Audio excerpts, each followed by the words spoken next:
Contingency log number 62. Codename: Blind Nostalgic Rage. Nostalgia can be a powerful thing, a sense of longing for what many would consider a simpler time.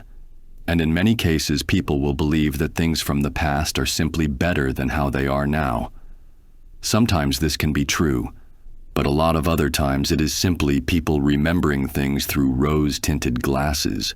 However, there are a select few who have faced their nostalgia for what it was, one in particular taking us back to the past to play the games that were less than enjoyable. Adapting the persona of the angry video game nerd, James Rolfe amassed a library worth of older games from his childhood, his intent being to play them himself and experience what the quality of video game design was like.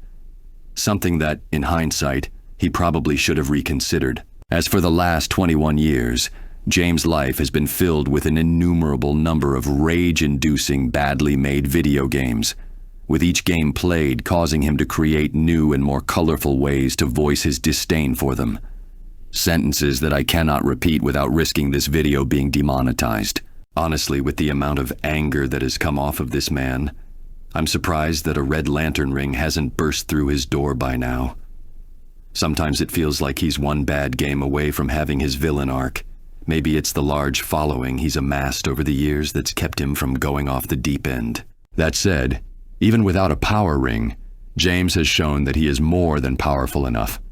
Despite seemingly being just another angry gamer, he has managed to channel that rage into combating foes you wouldn't expect. For some strange reason, when playing the games he's played, James will run the risk of it summoning the character of the game. For example, when playing the 1989 video game Friday the 13th for the NES, he would end up being faced with Jason Voorhees. While he didn't fight Jason in this case, he did manage to evade him by getting him stuck against a bike. We never saw Jason again after that, leading me to believe that he was permanently stuck to it. This was likely due to it being a weakness in the game itself, meaning that anyone who comes out of the games that James plays might be restricted by whatever shortcomings they would suffer from within the game itself. That said, this is not always the case.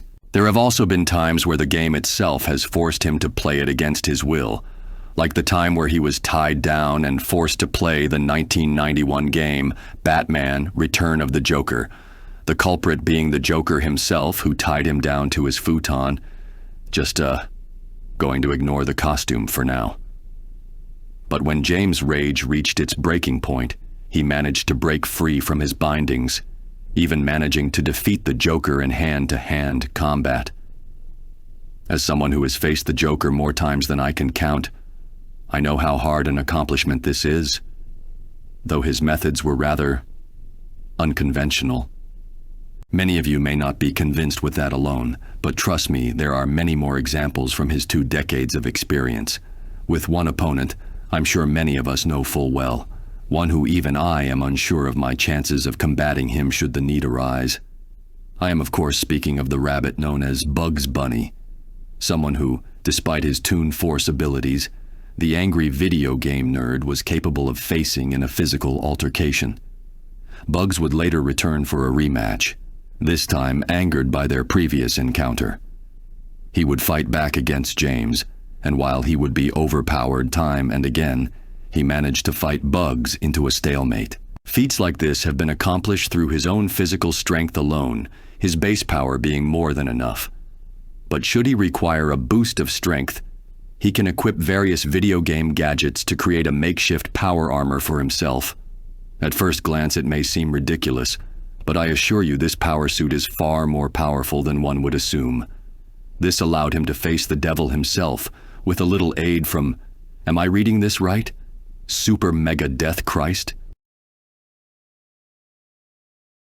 To properly counter James, I need to figure out a means to deal with his anger, as I am more than convinced that it is the source of his strength.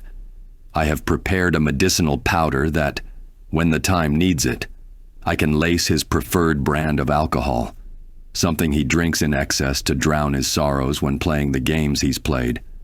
The concentration is strong enough that consumption should greatly suppress, if not prevent him from being angered.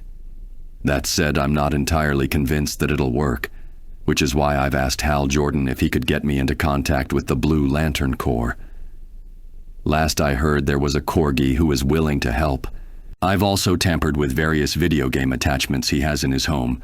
Anytime he would use them to forge his power armor, I can instantly render them unusable with a push of a button. I also have a diversion for Super Mega Death Christ through the aid of Etrigan.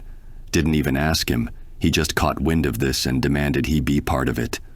Not sure what past he has with this entity, and I am unsure if I want to know. Should this inevitably come to a fight, I have ensured that I will not do so alone, as James is known to fight dirty, in both the metaphorical and literal sense. Both Red Hood and Robin being particularly eager to help.